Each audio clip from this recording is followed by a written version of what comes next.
Today I want to talk about something that is my favorite topic, and it has to do with scorekeeping and money budgeting. And on the other hand, it's probably my least favorite topic to think about. And I've owned my own business for so many years, and in the beginning years, I really, really didn't like to manage money or think about money. I was very irresponsible, actually. I kept thinking that my business needed this and needed that, and I needed more advertising, and I kept spending money. And then I went through a big business crash. Um, and actually, this is probably the third time right now, what's happening now that's affecting business in a very devastating way. So I want to talk about that today. And this morning, as usual, of course, I have a card in my card deck that really addresses this because it's so important, and it's called SCORE. And the whole concept of this card is if it doesn't get counted, it doesn't get done, or you never know where you are. And I think it's the same thing with what's going on with the coronavirus right now. It can't be political, it can't be mental, but we really have to go by the numbers to make the decisions. And if we don't know the numbers, we're in the dark. Well, that's the same way it is with our personal finances too. So during this time, I do counsel a lot of small business owners through my volunteer program for the Small Business Administration SCORE program. And one of the things that show them how to go through this period is to really study your business the way it is now, and then look at your bare break even minimum amount that you are facing for this month and the next month. What do you really need? Let's really analyze what do you have in your business that you might have to take a look at again and try to reduce some expenses.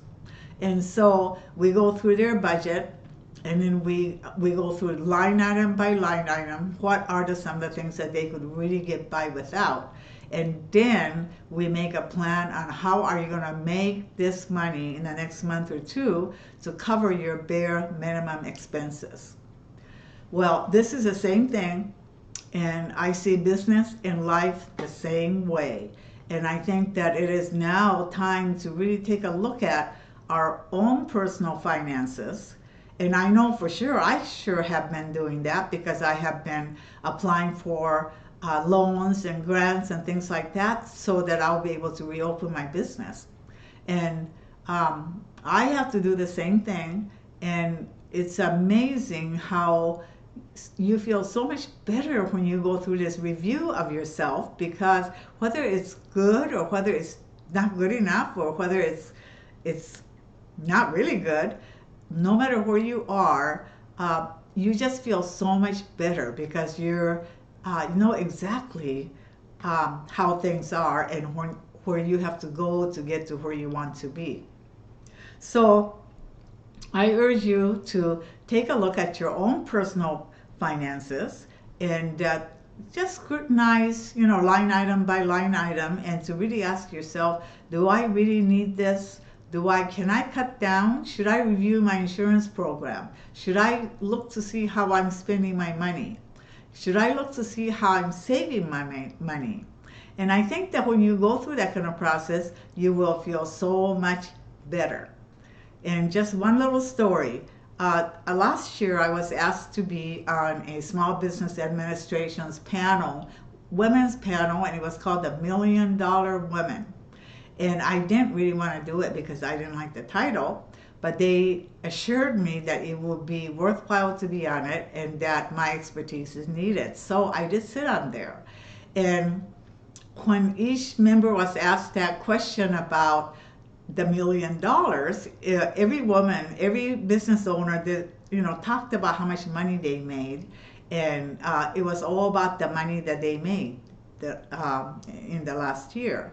And when it came to my turn, I really focused on not the money I made, but I told everybody that you could make as much money as you want, but your business will eat it up as fast as you put it in there, and you end up with zero. And that's how it usually works out. And so I told them to make sure that you plan for your exit strategy, and there are different ways that you could diversify your funding, save your money, invest your money, retirement accounts, um, all those things, and invest in property. And another, only way that you could get this big downfall money is if somebody leaves you a big inheritance. And I asked everybody in the audience, do you see yourself getting a big inheritance? And I said, if you don't, then you better start following through with some of these things that I talked about, to start paying yourself first, and it would be a very wise thing to do. And at the end of the panel, I was so surprised that 60% of the women came running up towards me and wanted to hear more about my philosophy of being successful in business. And so I really felt good, because I felt like people really, really bought into what I said. And I think that it's a real simple thing, but it really is important. So anyway, at this point, it is a good time for us to sit back and go through our things and really evaluate what's really important to you. What are some of the things that you could let go of? Maybe some way that you might be wasting a little money here and there. And so try doing that. And then I made a simple list of things to really look at in your own personal budget, and to see if you could kind of follow through with some of those points. And I will guarantee you that when you put yourself on a very good budget system, you will have more money than you ever thought that you would have, because of your personal financial management.